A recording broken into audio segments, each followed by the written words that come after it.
Hi, Sue here from Scott Properties Group.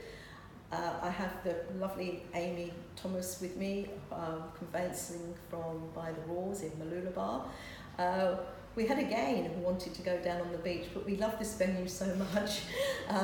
We thought we'd come back and enjoy it. So why not? So here we are again. So hi Amy, and thank you for joining us yet again.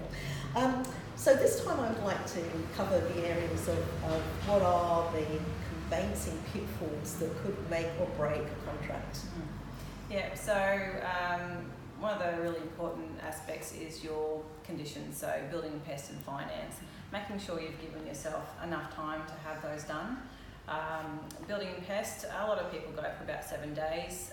Make sure you've engaged a good building and pest inspector and that they're able to do it within that time frame.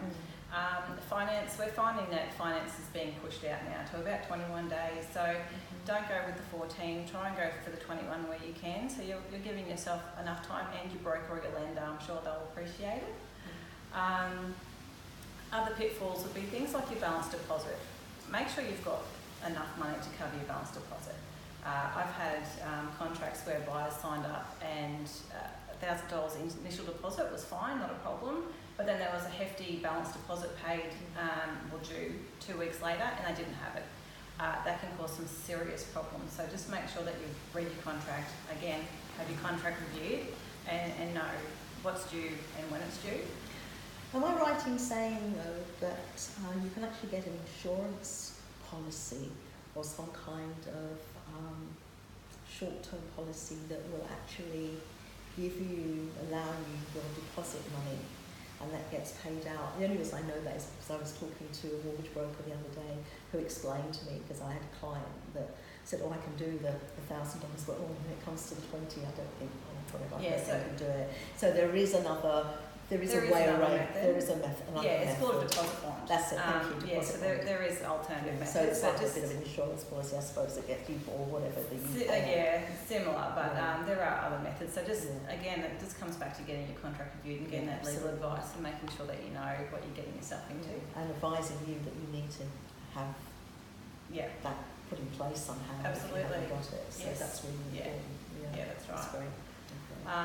And the only other thing that comes to mind would be your building approvals. So a lot of buyers still think that building approvals is covered under your building and pest inspection, which just isn't the case. Your building inspector will check for things like your pest and the structural integrity of the home, but they're unable to tell you what approvals are in place. So if that's a concern to you, make sure that you've told your conveyancer that and that you're going to make those relevant searches with the council. I hadn't thought about myself really as far as the general run of the mill. So fantastic. Well, they're really great pieces of information, so I hope you've all noted that, everyone. I think that's what we keep reiterating to everyone. A conveyancer only does her job or his job as well as the information that he receives and the connections that he has with all the other third parties. So please ensure that you get a good conveyancer that you are comfortable with, and give them as much information. Absolutely. It's all confidential, it's not going to go anywhere. No. So it's really important that you have that trust with your conveyancer. So thank you very much, Amy. That's a great insight. And again, we'll be catching up with Amy in another couple of weeks. Hopefully on the meet. Well, yes, we might try, but I don't know. I'm not so sure. And we're going to hear from Amy about her conveyancing job that she does is what makes it buzz for her. So that's going to be fun. So thank you for that. Bye for now. See you soon. Bye.